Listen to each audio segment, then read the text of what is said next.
हम और आप बैठे हैं, आप आए हैं, हजरत बता रहे थे कुरान की अजमत के हवाले से, तो मेरे जहन में एक बात आ रही थी, उस कुरान की अजमत कोई क्या बताए जो हर्फ हर्फ अल्लाह रब्बुल आलमीन का कलाम है।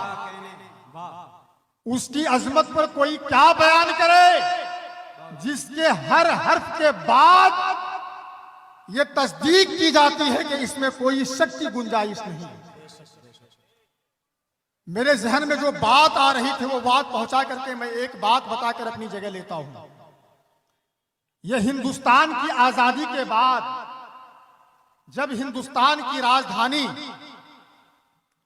कलकत्ता था, तो उस वक्त कुछ कुरान के बागियों ने, जैसे आज आप देख रहे हैं कुछ लोग मुंह उठा रहे हैं कुरान के खिलाफ, उस वक्त भी कलकत्ता के सुप्रीम कोर्ट में कुछ लोगों ने कुरान के खिलाफ रिट दाखिल किया था।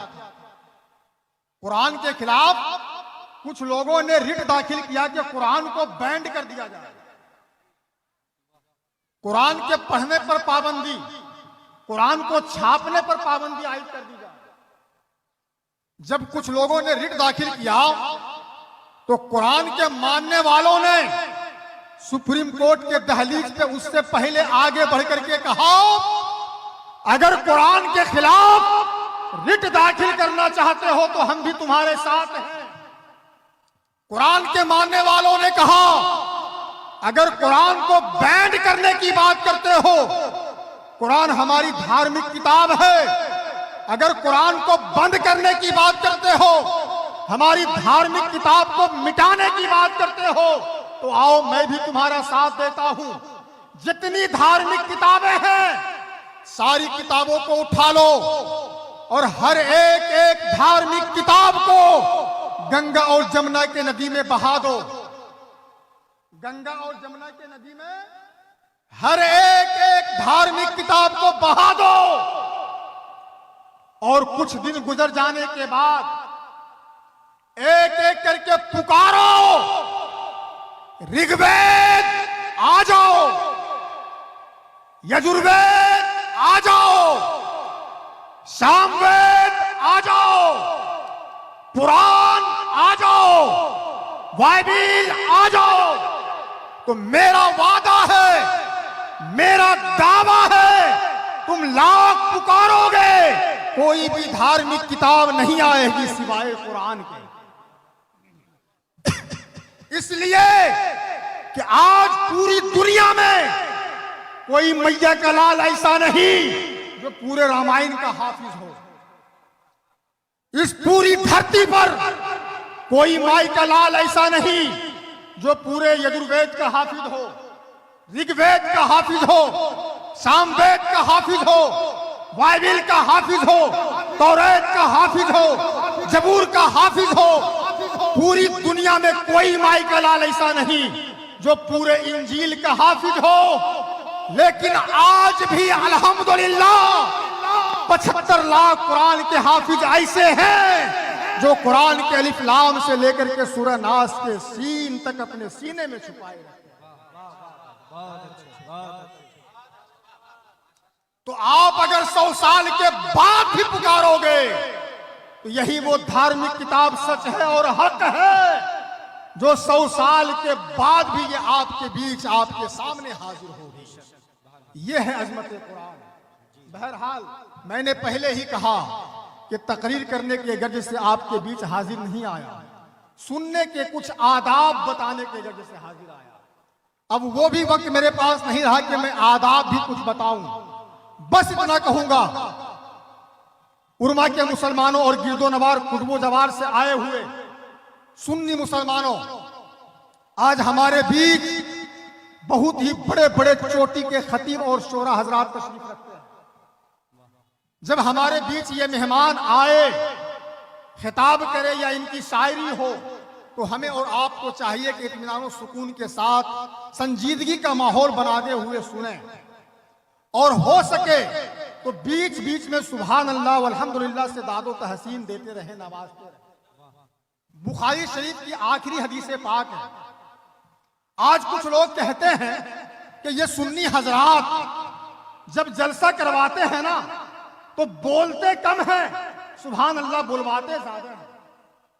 पढ़ते कम हैं, सुभान अल्लाह कहलवाते ज्यादा हैं। आखिर इसे हो क्या गया कि बात बात पर कहते हैं कहो सुभान अल्लाह, कहो सुभान अल्लाह, कहो अल्हम्दुलिल्लाह। ये सुन्नी लोग ऐसा क्यों करते हैं? तो मैं कहूंगा, अरे सवाल करने वालों, मुझसे सवाल मत करो। अगर तुम्हें सवाल करना ही है तो इमामुल अंबिया से सवाल करो, नबियों के सरदार से सवाल करो, मुहम्मदुर रसूलुल्लाह सल्लल्लाहु ताला अलैहि वसल्लम से सवाल करो, यानी नाइबे परवरदिगार से सवाल करो कि ये आपके मानने वाले, आपके जानने वाले, आपके चाहने वाले, आपसे मोहब्बत करने वाले, आपके नाम पर मर मिटने वाले ये सुन्नी उलमा बात बात में क्यों कहते हैं कहो सुभान अल्लाह? तो जवाब मिलेगा, रसूलुल्लाह की ज़बानी कलीमताने हबीबताने इलर रहमाने खफीफताने अलल लिसाने सकीलताने फिल मीज़ान सुभान अल्लाह व बिहम्दिही सुभान अल्लाह। रसूलुल्लाह ने इरशाद फरमाया, दो प्यारा कलीमा है रहमान के नजदीक। कितने प्यारा कलमा बोलिए ना? दो प्यारा कलीमा है रहमान के नजदीक, यानी अल्लाह के यहां दो महबूब कलीमा है जो जबान पर हल्का है और मीजान पर बहुत ही ज्यादा वजनदार है।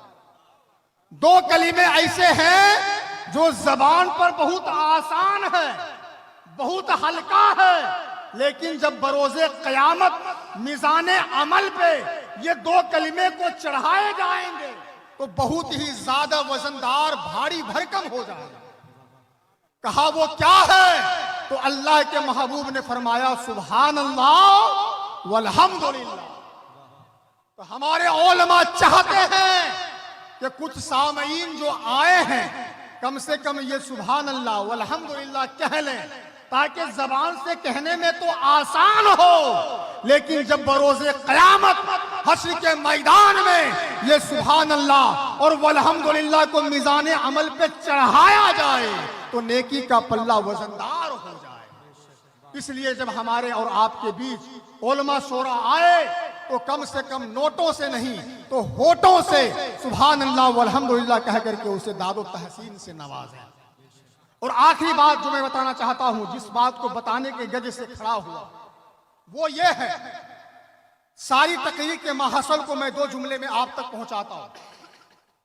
हम और आप अपने घरों से चल करके क्यों आए? मकसद क्या है? मकसद यही है कि जलसा में जाएंगे, दीन की बातें सुनेंगे, उलमा की तकरीर सुनेंगे, उलमा के चेहरे की ज़ियारत करेंगे। मकसद यही है। और इन सारी बातों के पीछे जो